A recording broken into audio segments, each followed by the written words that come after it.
Agora a gente, falando das questões ambientais, inclusive tem a questão socioeconômica, né? Se, na verdade, ela também, como eu te perguntei da gestação planejada, ela é um fator que é tão, assim, um diamante, uma pirâmide, né? Sobre o bem-estar, o desenvolvimento saudável, psicossocioemocional ali das crianças, né?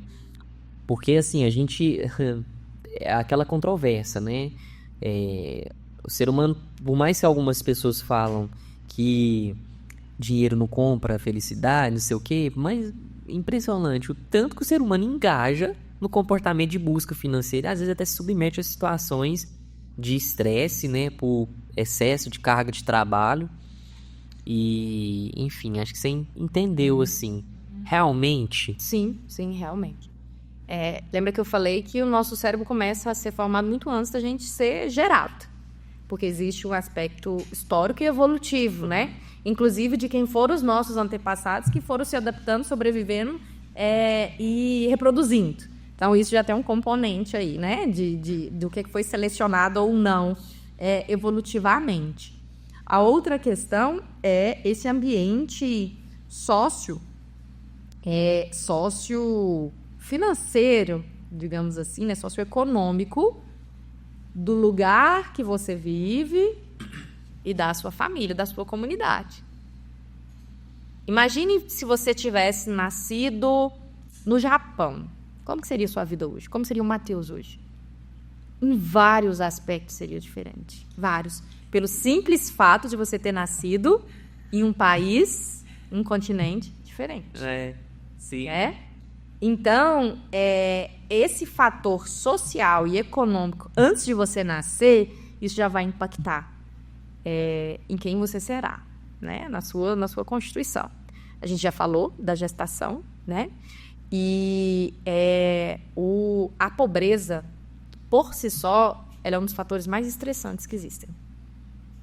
Ela é um fator estressante, tanto por todas as preocupações e o que ela submete às pessoas, né? Tem pessoas... Eu não estou falando de pobreza, assim... De pobreza tipo, porque eu não consigo comprar uma roupa todo mês, que eu não consigo comer o meu sushi toda semana que eu queria. Não estou falando desse tipo de pobreza. Eu estou falando de pobreza daquelas pessoas que não sabem como que vão pagar suas contas, ou às vezes o que as crianças vão comer, o que eles vão se alimentar, se vai pagar a conta de energia, se vai pagar a conta de água. Então, imagine esse cérebro desse adulto, esse corpo, né, em constante estresse, e as coisas vão se conectando, né? A gente já falou aqui que algumas coisas mudam, inclusive a personalidade e o estresse contínuo, crônico ou agudo, ele tem essa capacidade também, e é uma das piores coisas hoje que a gente tem, assim, como fator sobre a saúde mental e física.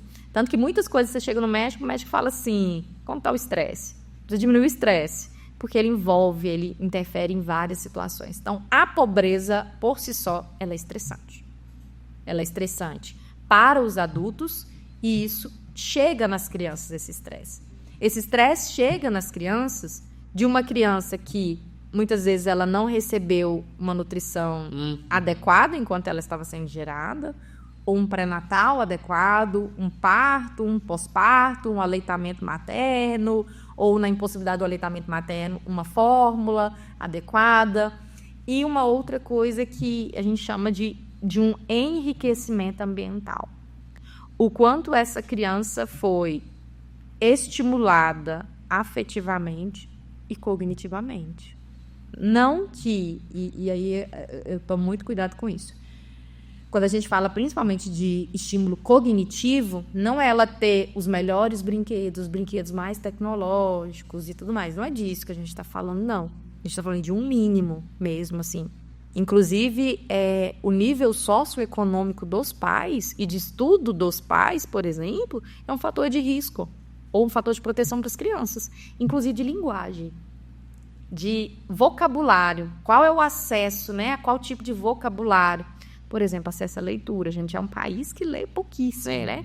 Acesso a livro, acesso acesso a uma escola de qualidade, acesso, vamos falar de uma coisa social, acesso a um parquinho de qualidade, acesso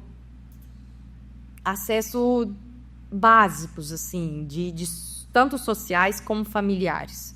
Que o lugar que você vive, o lugar que você mora, vai influenciar, né, a formação das crianças, dos seus filhos, né, socioeconomicamente. Mas é possível minimizar isso, né? Essa questão é um dos fatores. Mas não significa que nas famílias com nível socioeconômico maior, essa criança adolescente não vai ter outros fatores de risco, né? Não vai ter outras coisas. Como eu disse, não é uma relação de causa e efeito, são correlações. Algumas situações tendem a aumentar a probabilidade de consequências não tão boas. E na presença de outras situações, tendem a aumentar a resiliência ou a promover, a minimizar os danos que poderiam ser causados por aquelas outras situações.